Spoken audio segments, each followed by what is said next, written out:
সবাইকে নমস্কার ও আদাব। আমি এসেছি আজকে দেখেন পুঁই পাতার চপ ভাজবো।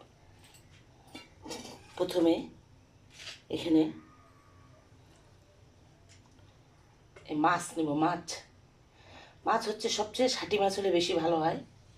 আমি এটা ট্যাংরা মাছের বডিটা খুলে নিয়েছি। তারপরে দেব একটু আলু ভাজা। আলুটা সুন্দর করে ভেজে নিয়েছি।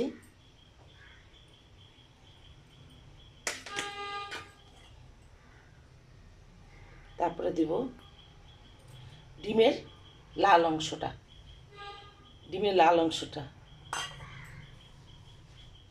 দিব 1 চিমটি লবণ।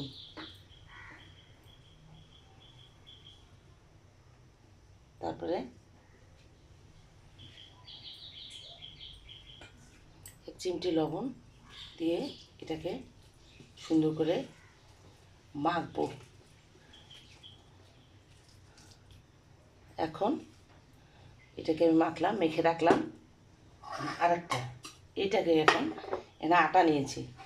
এই আটার মধ্যে দিব আমি একটু লবণ,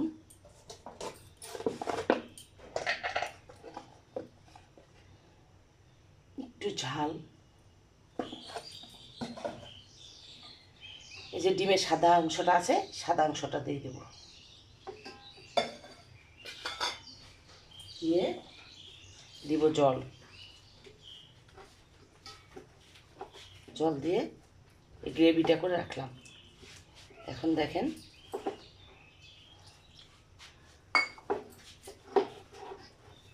সুন্দর করে গ্রেভিটা করতে হবে,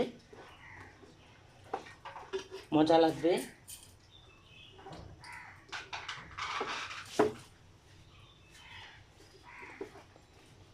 এই দেখেন এভাবে গ্রেভিটা করে রাখতে হবে।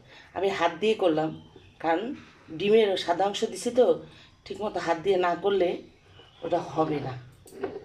এটা আমি এখন রাখলাম। এখন আমি এই যে বসালাম।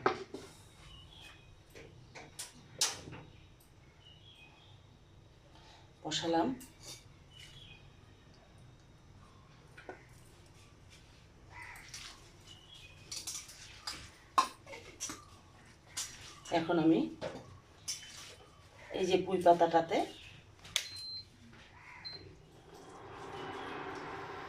এই যে আমি মাছ দিয়ে আলু দিয়ে যে জিনিসটা মেখে নিয়েছি, ডিমের সাদা অংশ দিয়ে আমি এখন পুঁই পাতার ভিতরে এটাকে ঢুকাবো। এই যে এইভাবে পানের মতো করে সাইজ করব।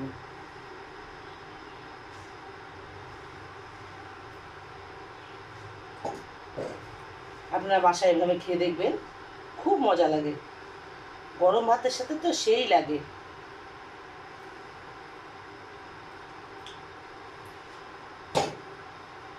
এখন টাটকা পুঁই পাতা নেবেন। বাজারে কিনে নিয়ে আসে যেমন টাটকা পাতাটা, ওটাতে সুন্দর হয়। পাতাটা একটু নরম থাকে, আপনি করতেও সুবিধা হবে।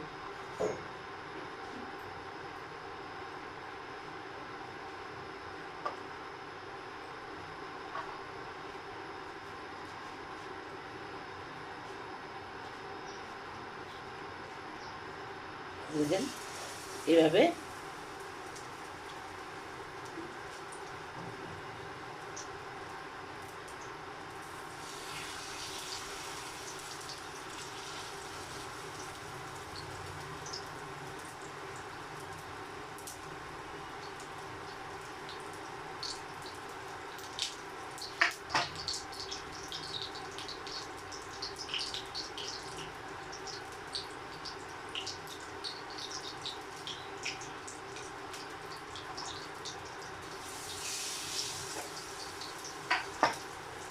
দেখুন,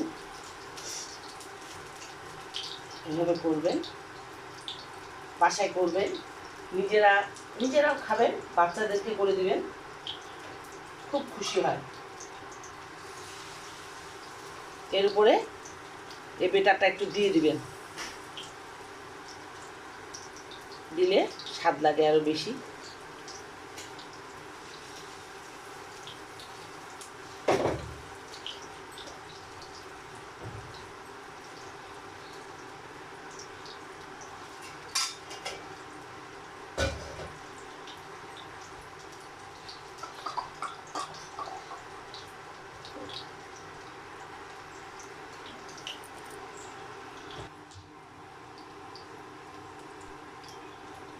দেখেন এই যে ভাজাটা হচ্ছে, এভাবে ভাজবেন,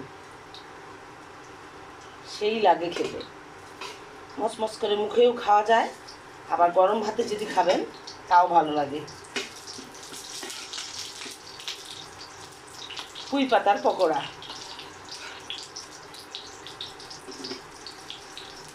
এভাবে ভাজবেন, বাচ্চারাও খুশি হয়। তবে আপনি পরে পেঁয়াজ দিবেন না, যখন আলুটা ভাজবেন তখনই ওটাতে একটু পেঁয়াজ দিয়ে দিবেন।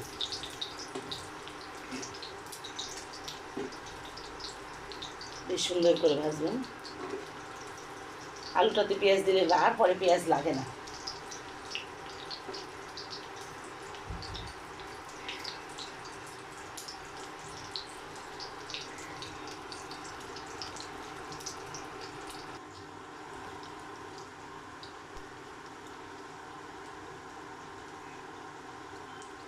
দেখেন আমার এটা ভাজা হয়ে আসছে।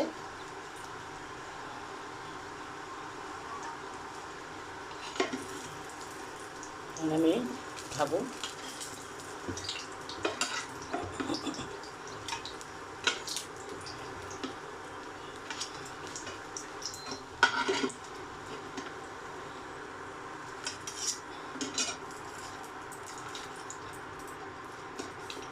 সব সময় চপ জাতীয় টিস্যুর মধ্যে উঠাবেন, তাহলে তেলটা কিছুটা টিস্যুতে চলে যাবে। এই দেখেন আমার কি সুন্দর ভাজা হয়ে গেল। এভাবে আপনারা করবেন, খাবেন। সবাই ভালো থাকুন, সুস্থ থাকুন। আরেকদিন দেখা হবে আরেকটা রেসিপি নিয়ে। Good bye.